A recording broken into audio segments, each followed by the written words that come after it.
So, upward social comparison is when you're comparing yourself to another person that's more elite and having kind of a delusion of grandeur that you are on the same level as them, socially, financially, when really you're not. But just because you want to look like you're one of them. For example, Anna Delvey, a woman who was dirt poor and is literally assumed that she, just because she hangs out with elite people, was on the same platform as them.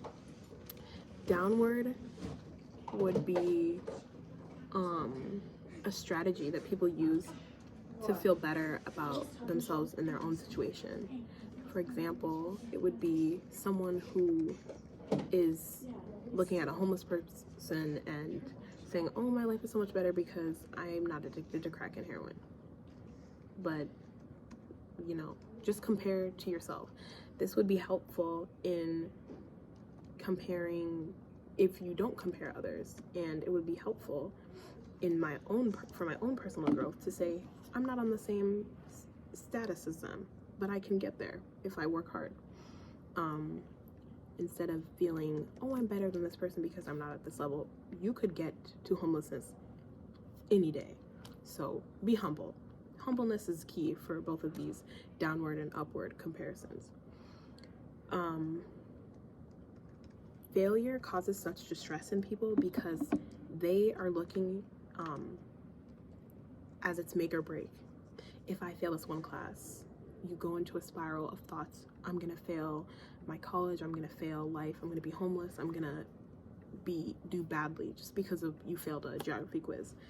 And I think that it causes such distress because they're thinking about long term when they should just be thinking about it step by step by step. Two specific things that I found in the article that would be helpful for Bethel students when it comes with failure is, again, take failure one step at a time. Steve Jobs was talking about that you can't connect the dots looking forward, you can only connect them looking backwards. So if you fail a geography test, think about, oh, next time I'm gonna do it better. It's not going to set me back. It can be a setback, but it will set me forward at the end of the day.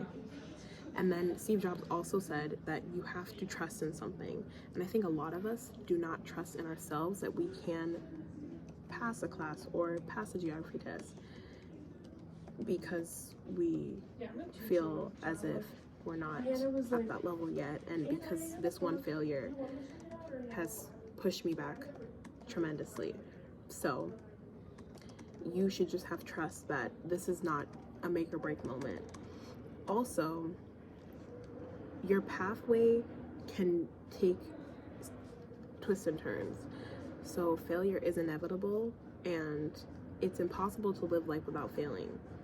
They were talking to Harvard students and explaining to them that you're going to fail. You don't need to have a perfect track record because some people feel like failure is the make or break. Some people end their lives because of failure. Some people, and that's not even failure in school, that's failure of a relationship, failure of a friendship, failure of a job opportunity.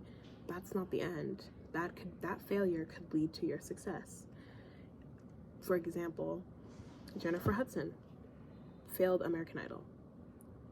Now she Grammy Award winning artist, Tony Award winning artist. She failed so many times, and look at her, she's rich. The woman who won Fantasia, she doesn't even sing. I think she even got lymph nodes in her throat. She can't even sing right now. So imagine she let that failure define her and she stopped. Just like as we, Bethel students, or any students in college in general, just because you failed that geography test or that midterm, that's not going to make or break you. You should be able to trust in your capabilities and know that this is not the end of my story. So failure, what we've learned from this is a success.